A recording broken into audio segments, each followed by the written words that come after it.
दोस्तों, आज की वीडियो में आप सुनेंगे बृहस्पतिवार व्रत की कथा। प्राचीन समय की बात है। भारत में एक राजा राज्य करता था। वह राजा बड़ा प्रतापी और दानी था। वह नित्य प्रति मंदिर में भगवत दर्शन करने जाता था और ब्राह्मण और गुरुओं की सेवा किया करता था। उसके द्वार से कोई भी याचक निराश होकर नहीं लौटता था। वह प्रत्येक गुरुवार को व्रत रखता एवं पूजन करता था। हर दिन गरीबों की सहायता करता था, परंतु ये सब बातें उसकी रानी को बिल्कुल भी अच्छी नहीं लगती थी। वह न तो व्रत करती थी और न ही किसी को एक भी पैसा दान में देती थी। वह राजा से भी ऐसा करने को मना किया करती थी। एक समय की बात है कि राजा शिकार खेलने वन को चले गए। उस समय घर पर सिर्फ रानी और दासी थी। उस समय भगवान बृहस्पति देव साधु का वेश धारण करके राजा के दरवाजे पर भिक्षा मांगने आए।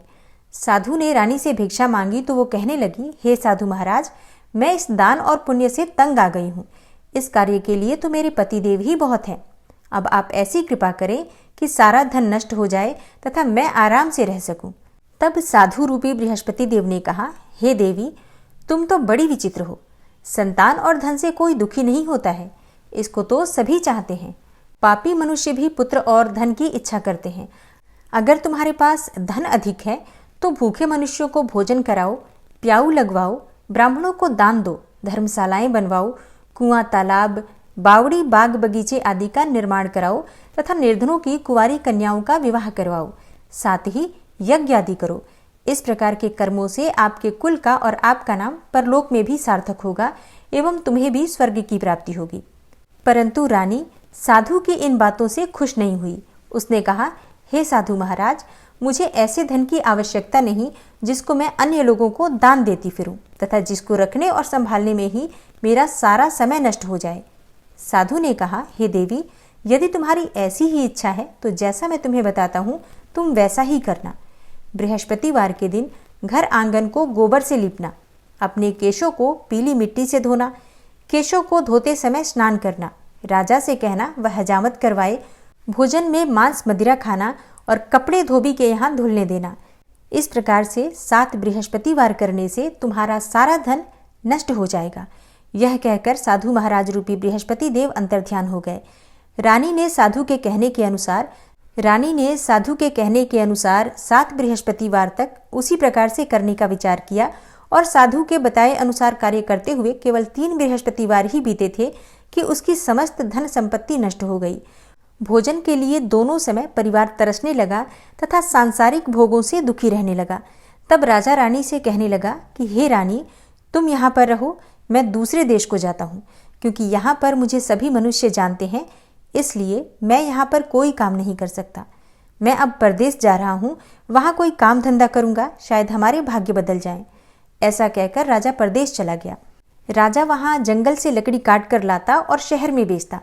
इस प्रकार अपना जीवन व्यतीत करने लगा।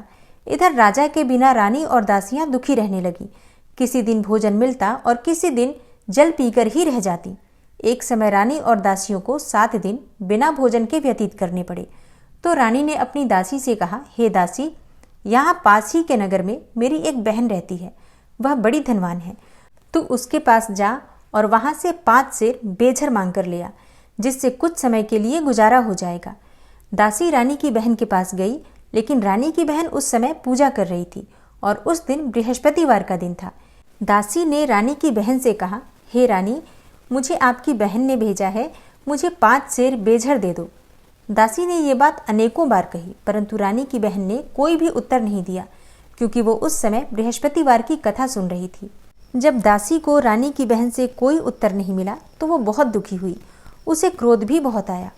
वह लौटकर रानी से बोली, हे रानी, आपकी बहन तो बहुत ही घमंडी है, वह छोटे लोगों से बात भी नहीं करती। मैंने उससे कहा तो उसने कोई उत्तर नहीं दिया, तो मैं वापस चली आई। रानी बोली, हे दासी, इसमें उसका कोई दोष नहीं है। जब बुरे दिन आते हैं तब कोई भी सहारा नहीं देता। अच्छे बुरे का पता विपत्ति में ही लगता है। जो ईश्वर की इच्छा होगी वही होगा। यह सब हमारे भाग्य का दोष है।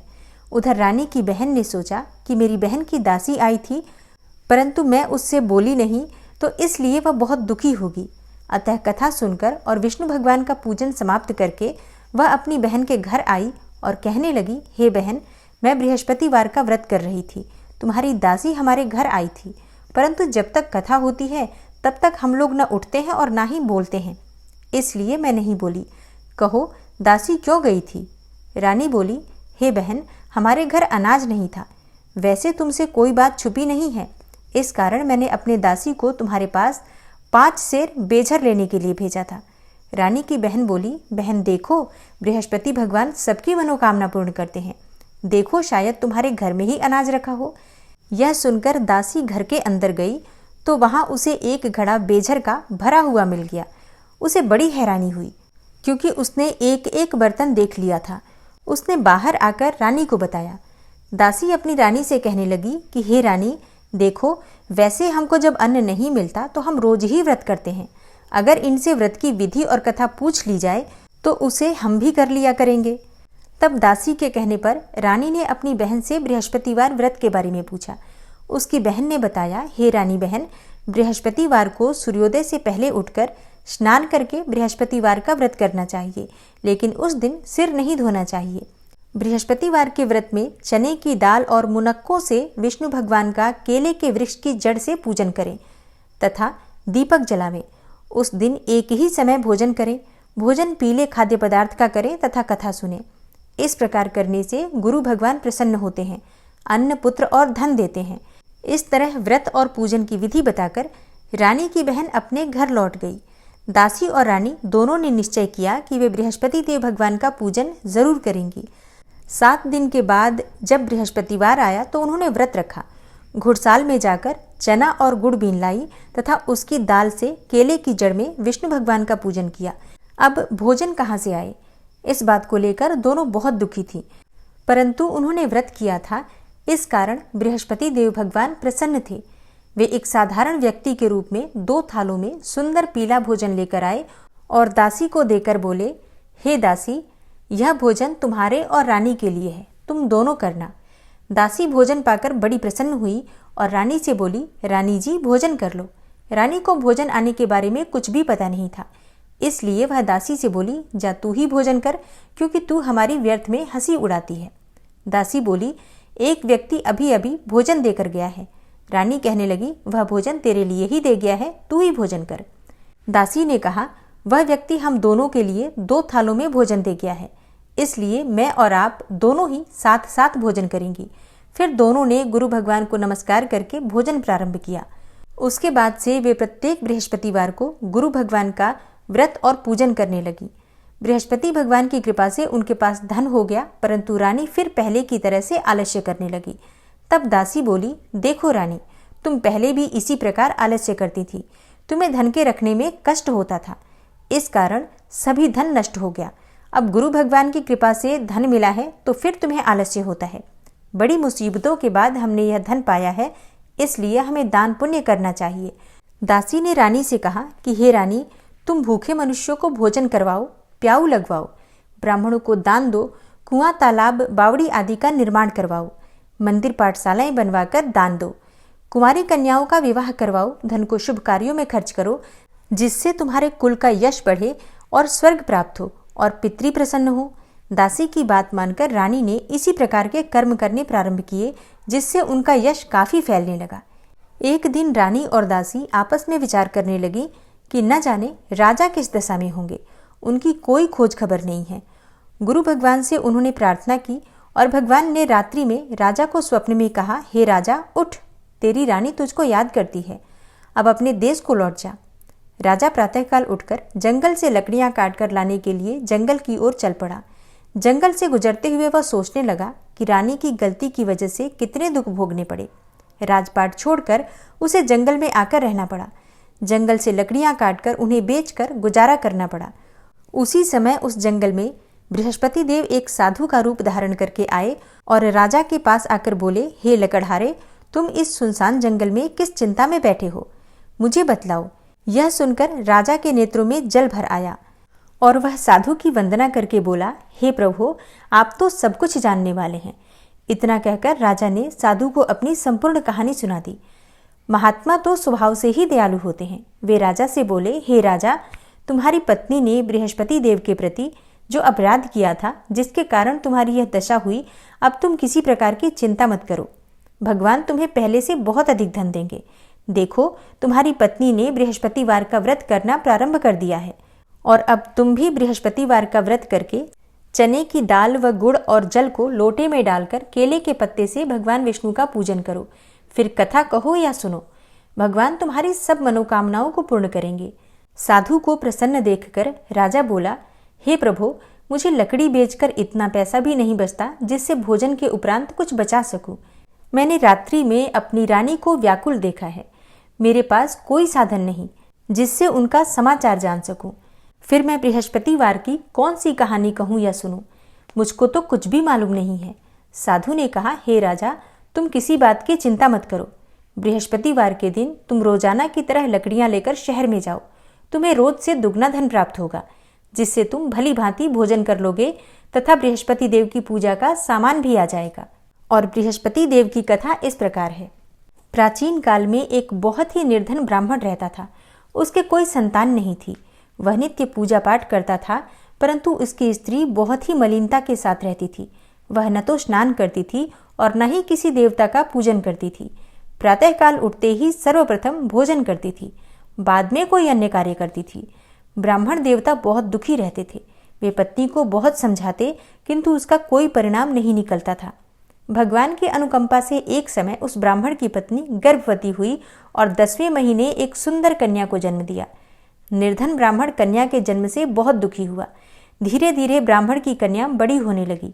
बचपन से ही उस कन्या की रुचि भगवान विष्णु की पूजा में थी। वह प्रातः उठते ही स्नान आदि करके भगवान विष्णु की पूजा करने मंदिर में जाती थी। बृहस्पतिवार को व्रत करके विधिवत पूजा पाठ करती थी और पूजा पाठ करने के बाद पढ़ने के लिए पाठशाला में जाती थी। घर से चलते हुए वह मुट्ठी भर जौ साथ लेकर जाती और पाठशाला के रास्ते में थोड़े थोड़े जौ गिराती जाती थी। जब वह पाठशाला से घर लौटती तो जौ के वो दाने सोने में बदले हुए मिलते थे। लड़की सभी दाने सोने के बीन लाती थी। एक दिन जब वह सोने के दानों को साफ कर रही थी तो उसकी माँ ने कहा, बेटी, सोने के दाने साफ करने के लिए सोने का सूप भी होना चाहिए। अगले दिन बृहस्पतिवार था। उसने भगवान बृहस्पति देव की पूजा करते हुए प्रार्थना की कि हे भगवान, यदि आपका व्रत मैंने विधिवत किया है तो मुझे सोने का सूप दे दो। भगवान बृहस्पति देव ने उसकी मनोकामना पूरी करने का वचन दिया। पाठशाला से लौटते समय उसे रास्ते में सोने का सूप पड़ा हुआ मिला। घर लौटकर सोने का सूप अपनी माँ को दिखाकर वह सोने के दाने साफ करने लगी। उसी समय नगर का राजकुमार उसके घर के पास से गुजरा। उस सुंदर लड़की को सोने के सूप में जौ साफ करते देखकर राजकुमार उस पर मोहित हो गया। महल में लौटकर राजकुमार ने राजा से उस लड़की से विवाह करने की इच्छा प्रकट की। तो राजा ने ब्राह्मण को महल में बुलाकर राजकुमार से उस लड़की के विवाह की बात कही। ब्राह्मण तैयार हो गया। धूमधाम से उस लड़की का विवाह राजकुमार से हो गया। दुल्हन बनकर ब्राह्मण की लड़की महल में चली गई। लड़की के जाने से ब्राह्मण फिर से निर्धन हो गया। उसे कई कई दिन भोजन भी नहीं मिलता था। बहुत दुखी होकर ब्राह्मण एक दिन अपनी लड़की के पास गया। अपने पिता से निर्धनता का समाचार सुनकर उसे बहुत सा धन देकर पिता को विदा किया। उस धन से ब्राह्मण के कुछ दिन तो आराम से गुजर गए, लेकिन जल्दी ही फिर से भूखों मरने की हालत हो गई। ब्राह्मण अपनी लड़की से धन लेने के लिए फिर महल में पहुंचा। लड़की ने पिता की बुरी हालत देखकर कहा, पिताजी, आखिर कब तक आप मुझसे धन लेकर जीवन यापन करेंगे? आप कोई ऐसा उपाय क्यों नहीं करते जिससे कि आपका घर धन संपत्ति से भर जाए? ब्राह्मण ने कहा, मैंने तेरी माँ को बहुत समझा लिया, पर उसकी समझ में कुछ भी नहीं आता। उसका फूहड़पन नष्ट हो तो घर की निर्धनता भी दूर हो जाए। तब कुछ सोचकर लड़की ने पिता से कहा, हे पिताजी, आप कुछ दिनों के लिए माँ को मेरे पास छोड़ जाओ। तब कुछ सोचकर ब्राह्मण पत्नी को लड़की के पास महल में छोड़ आया। लड़की ने अपनी माँ से कहा, माँ, तुम कल प्रातःकाल उठकर स्नान आदि करके भगवान बृहस्पति देव का यानी कि विष्णु जी का पूजन अवश्य करना। पूजा करने से तुम्हारी निर्धनता अवश्य ही दूर हो जाएगी। लेकिन उसकी माँ ने उसकी कोई बात नहीं मानी। तब क्रोधित होकर लड़की ने अपनी माँ को एक कक्ष में बंद कर दिया। सूर्योदय के समय माँ को उठाकर जबरदस्ती उसे स्नान कराया, फिर मंदिर में ले जाकर भगवान बृहस्पति देव की पूजा कराई। कुछ दिनों तक ऐसा करने से माँ की बुद्धि में परिवर्तन हुआ और वह स्वयं ही बृहस्पतिवार का व्रत रखने लगी। उसके व्रत रखने से ब्राह्मण के घर में भगवान विष्णु की अनुकंपा से धन की वर्षा होने लगी। दोनों पति पत्नी धन संपत्ति पाकर आनंद पूर्वक जीवन यापन करते हुए विष्णु धाम को चले गए। लकड़हारा बने राजा ने उन साधु से भगवान बृहस्पति देव की यह कथा सुनकर बृहस्पतिवार का व्रत करके भगवान विष्णु की पूजा की।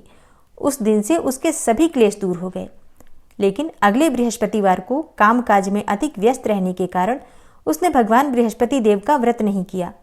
भगवान बृहस्पति देव लकड़हारे से क्रोधित हो गए और उसे भूल की सजा दी। उस दिन नगर के राजा ने नगर में घोषणा करके सबको सूचित किया कि प्रत्येक नागरिक मेरे महल में भोजन करने आए, जो नहीं आएगा उसे अपराधी मानकर भारी दंड दिया जाएगा। लकड़हारा बने राजा ने उस नगर के राजा की घोषणा तो सुनी, लेकिन जंगल से लकड़ी काटकर लाने और उन्हें बेचने में देर हो जाने के कारण वह समय पर महल में भोजन करने नहीं जा सका। अतः राजा के सैनिक उसे पकड़कर महल में ले गए। राजा ने उसे महल के एक कक्ष में बिठाकर भोजन कराया। उस कक्ष में एक खूंटी पर रानी का सोने का हार लटका हुआ था। लकड़हारा अकेला उस कक्ष में भोजन कर रहा था। तभी उसने एक आश्चर्यजनक घटना घटती देखी। देखते ही देखते वह खूंटी हार को निगल गई। थोड़ी देर के बाद राजा ने हार को गायब देखा तो लकड़हारे को कारावास में डलवा दिया। लकड़हारा मन ही मन अपने भाग्य को कोसने लगा। तभी उसे जंगल में मिले साधु का स्मरण हो आया। थोड़ी देर बाद में भगवान बृहस्पति देव सन्यासी के रूप में उसके सामने प्रकट हुए और कहा, हे लकड़हारे, तूने बृहस्पतिवार के दिन भगवान बृहस्पति देव की पूजा नहीं की, इसी कारण तुम्हें कष्ट हुआ है। लेकिन अब तुम चिंता मत करो। बृहस्पतिवार के दिन कारागार के दरवाजे पर तुम्हें कुछ पैसे पड़े हुए मिलेंगे। उन पैसों से भगवान बृहस्पति देव का व्रत करके उनकी पूजा करोगे तो तुम्हारे सारे दुख नष्ट हो जाएंगे। बृहस्पतिवार के दिन दरवाजे पर पड़े मिले पैसों से चने और गुड़ मंगाकर लकड़हारे ने बृहस्पतिवार की कथा कही तो भगवान बृहस्पति देव ने प्रसन्न होकर उस नगर के राजा को स्वप्न में लकड़हारे को कारागार से मुक्त करने का आदेश दिया। सुबह राजा ने अपने कक्ष में आकर देखा तो खूंटी पर रानी का हार टंगा हुआ था। राजा ने लकड़हारे को मुक्त कर दिया और उसे धन और आभूषण देकर विदा किया। लकड़हारा बना राजा उस नगर से चलकर अपने नगर में पहुंचा तो उस नगर में कुएं, धर्मशाला, बाग बगीचे देखकर बहुत प्रसन्न हुआ। राजा ने किसी से पूछा, ये कुएं, धर्मशालाएं किसने बनवाई हैं? सबने उसे बताया कि ये सब रानी और उसकी दासी ने बनवाए हैं। राजा महल में पहुंचा तो रानी ने उसका भव्य स्वागत किया। तब राजा ने निश्चय किया कि सप्ताह में एक बार तो सभी बृहस्पति देव का व्रत तथा पूजन करते हैं, परंतु मैं प्रतिदिन व्रत किया करूंगा तथा दिन में 3 बार कथा कहा करूंगा। अब राजा हर समय दुशाले में चने की दाल बांधे रहता था तथा दिन में 3 बार बृहस्पति देव की कथा कहता। कुछ दिनों के बाद राजा को अपनी बहन की याद आई। एक दिन घोड़े पर सवार होकर राजा अपनी बहन से मिलने चल दिया। अभी राजा नगर के बाहर पहुंचा ही था कि उसने कुछ लोगों को एक शव को ले जाते हुए देखा। राजा को स्मरण हो आया कि आज उसने किसी को बृहस्पतिवार की कथा नहीं सुनाई। राजा ने उन लोगों को रोक कर कहा, हे भाइयों, आप सबको ले जाने से पहले मुझसे बृहस्पतिवार की कथा सुन लें। लोगों ने राजा पर क्रोधित होते हुए कहा, तुम पागल तो नहीं हो? लेकिन कुछ बड़े बूढ़े लोगों ने कहा, अच्छा भाई, साथ में चलते चलते तुम अपनी कथा भी सुना लो। राजा ने चलते हुए आधी कथा ही सुनाई थी कि शव हिलने लगा। राजा की पूरी कथा सुनाते ही शव उठकर बैठ गया। लोगों ने हैरानी से दांतों तले उंगली दबाई और अगले बृहस्पतिवार से भगवान बृहस्पति देव का व्रत करने तथा कथा सुनने का निश्चय कर लिया। घोड़े पर सवार होकर राजा चलते हुए एक किसान के पास पहुंचा। किसान अपने खेत में हल चला रहा था। राजा ने कहा, अरे भाई, मुझसे बृहस्पतिवार की कथा सुन लो। किसान झुंझला कर बोला, जब तक मैं तेरी कथा सुनूंगा तब तक तो मैं 4 हरैया जोत लूंगा। जा अपनी कथा किसी और को सुनाना। राजा निराश होकर चलने लगा। तभी किसान के बैल लड़खड़ा कर जमीन पर जा गिरे और किसान के पेट में भी बड़े जोरों का दर्द होने लगा। उस किसान की पत्नी जब खाना लेकर आई तो उसने किसान से इस बारे में पूछा और किसान ने घुड़सवार की पूरी कहानी कह सुनाई। किसान की पत्नी दौड़ती हुई राजा के पास पहुंचकर हाथ जोड़कर बोली, भैया, मैं तुम्हारी कथा सुनने को तैयार हूं, लेकिन तुम अपनी कथा मेरे खेत पर चलकर ही कहो। राजा ने उसके साथ खेत पर पहुंचकर बृहस्पतिवार व्रत की कथा सुनाई। तभी बैल उठकर खड़े हो गए। किसान के पेट का दर्द भी तुरंत ठीक हो गया। राजा अपनी बहन के घर पहुंचा तो उसकी बहुत आवभगत हुई। अगले दिन सुबह उठकर राजा ने देखा कि घर के सभी लोग भोजन कर रहे हैं। किसी भूखे को बृहस्पतिवार की कथा सुनाए बिना राजा भोजन नहीं करता था। उसने अपनी बहन से कहा, हे बहन, क्या घर में कोई ऐसा व्यक्ति है जिसने भोजन नहीं किया हो? उसकी बहन बोली, भैया हमारे घर में तो क्या, आपको पूरे नगर में कोई ऐसा व्यक्ति नहीं मिलेगा जिसने सुबह सुबह भोजन नहीं किया हो। तब राजा ने अपनी बहन के घर से निकलकर उस नगर में बिना भोजन किए व्यक्ति की तलाश की। एक गडरिये के घर में उसका बेटा बीमार होने के कारण भूखा रह गया था। राजा ने उसको जाकर बृहस्पतिवार व्रत की कथा सुनाई। कथा सुनते सुनते ही गडरिये का बीमार बेटा बिल्कुल ठीक हो गया। सबने राजा की बहुत प्रशंसा की। एक दिन राजा ने अपनी बहन से कहा, बहन अब हम अपने घर जाना चाहते हैं, तुम भी हमारे साथ चलो, कुछ दिन वहां रहकर लौट आना। राजा की बहन ने अपनी सास से पूछा तो सास ने ताने देते हुए कहा, बहू मायके जाना हो तो अकेली ही जाना, मेरे पोतों को मत ले जाना। तुम्हारे भाई के कोई संतान नहीं है, कहीं तुम्हारी भाभी मेरे पोतों पर कोई जादू टोना न कर दे। बहन ने अपने भाई से कहा, हे भैया मैं तो चलूंगी पर कोई बालक नहीं जाएगा। राजा बोला, जब कोई बालक ही नहीं चलेगा तब तुम ही जाकर क्या करोगी। बड़े दुखी मन से राजा अपने नगर को लौट आया। रानी ने राजा से कहा, आप तो अपनी बहन को साथ लाने की बात कहकर गए थे, फिर बहन को साथ क्यों नहीं लाए। तब राजा ने दुखी होते हुए कहा, हे रानी हम निसंतान हैं, इसलिए कोई हमारे घर आना पसंद नहीं करता। रानी ने राजा को समझाया, हे प्राणनाथ हमें बृहस्पति देव ने सब कुछ दिया है, अब भगवान बृहस्पति देव हमें संतान भी अवश्य देंगे। बृहस्पतिवार को विधिवत व्रत करते हुए राजा रानी ने भगवान बृहस्पति देव से संतान के लिए प्रार्थना की। कुछ दिनों के बाद उन्होंने स्वप्न में दर्शन देते हुए कहा, हे राजन तेरी मनोकामना अवश्य पूरी होगी। एक सप्ताह बाद ही रानी गर्भवती हो गई और उसी रात को बृहस्पति देव ने राजा से स्वप्न में आकर कहा, हे राजा उठ, सभी सोच त्याग दे, तेरी रानी गर्भ से है। राजा को यह बात सुनकर बड़ी खुशी हुई। 10वें महीने उन्हें एक सुंदर पुत्र की प्राप्ति हुई। राजा और रानी दोनों बहुत प्रसन्न हुए। तब राजा ने रानी से कहा, हे रानी स्त्री बिना भोजन के रह सकती है पर बिना कहे नहीं रह सकती। जब मेरी बहन आवे तब तुम उससे कुछ मत कहना। रानी ने सुनकर हाँ कर दिया। जब राजा की बहन ने यह शुभ समाचार सुना तो बहुत प्रसन्न हुई और बधाई लेकर अपने भाई के यहाँ आई। तभी रानी ने कहा, घोड़ा चढ़कर तो नहीं आई, गधा चढ़ी आई। राजा की बहन बोली, भाभी मैं इस प्रकार न कहती तो तुम्हें औलाद कैसे मिलती। इस प्रकार राजा रानी जीवन पर्यंत बृहस्पतिवार का व्रत करते रहे। उनके घर में धन की वर्षा होती रही। इस तरह आनंद पूर्वक जीवन यापन करते हुए राजा रानी भगवान बृहस्पति देव की अनुकंपा से मोक्ष को प्राप्त करके सीधे वैकुंठ धाम पहुंच गए। बृहस्पतिवार को विधिवत व्रत करके जो स्त्री पुरुष भगवान विष्णु की पूजा करते हैं, भगवान उनकी सभी मनोकामनाएं पूर्ण करते हैं।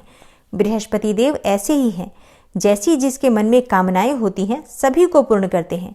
जो सद्भावना पूर्वक बृहस्पतिवार का व्रत करता है एवं कथा पढ़ता है अथवा सुनता है अथवा दूसरों को सुनाता है, बृहस्पति देव उसकी सभी मनोकामनाएं पूर्ण करते हैं।